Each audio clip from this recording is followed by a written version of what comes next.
Justice Department employees in the Civil Rights Division's voting section have shown a disappointing lack of professionalism during the Bush and Obama administrations, according to an independent review that found a polarizing culture, with many staffers venting frustration in personal emails and blog posts filled with racial and other epithets.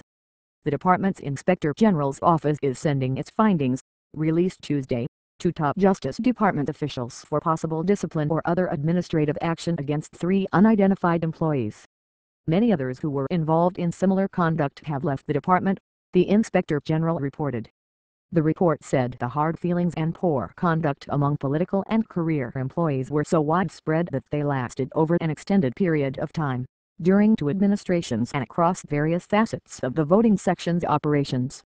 Incidents cited in the report occurred during the George W. Bush administration, and included blog comments that compared conservative employees to Nazis, and another that referred to a fellow worker as having yellow fever because the employee looked Asian. Employees complained in a posting that the section's policies were bigoted against blacks, and used an inflammatory racial epithet. A conservative employee was denigrated as someone from the neighborhood where everyone wears a white sheet. The darkies say yes'm, and equal rights for all are the real land of make-believe. An African-American employee told the Inspector General that he was assigned only for racial reasons to help handle a voter intimidation complaint in Mississippi in which blacks purportedly harassed whites. He said conservative career employees told him, "They only wanted you down there because you are a black face." The investigation was started after Republicans complained that the Obama administration was intentionally not prosecuting some voter intimidation cases. In particular, the GOP cited an incident involving the new Black Panther Party, whose members wore berets and black jackets outside the Philadelphia polling place during the 2008 election. During the last days of the Bush administration, prosecutors filed civil action against 2 Panther members, its national chairman and the group. President Obama's Justice Department asked the court to drop the case against 3 of the 4 defendants. Republicans cried foul, saying that the Panthers had scared away white voters. The Inspector General determined otherwise, and said the decision to drop the case against the 3 defendants was based on a good faith assessment of the law and facts of the case.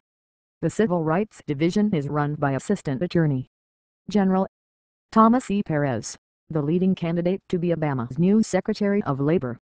A month ago, Perez was shown the Inspector General's report. Much of the distrust and recriminations began during the Bush administration, before Perez took over the Civil Rights Division in 2009, but some continued during his watch. In his formal response to the findings, Perez acknowledged that although significant progress has been made in the voting section, additional work remains. He added that when he took over, the voting section was already troubled by low morale. Since then, he said, the Civil Rights Division and the voting section have undertaken a number of steps to improve the professionalism of our workplace and to ensure that we enforce the civil rights laws in an independent, even-handed fashion.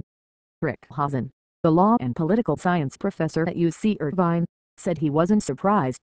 "We've known for quite some time there has been fighting and dysfunction in the voting section," he said.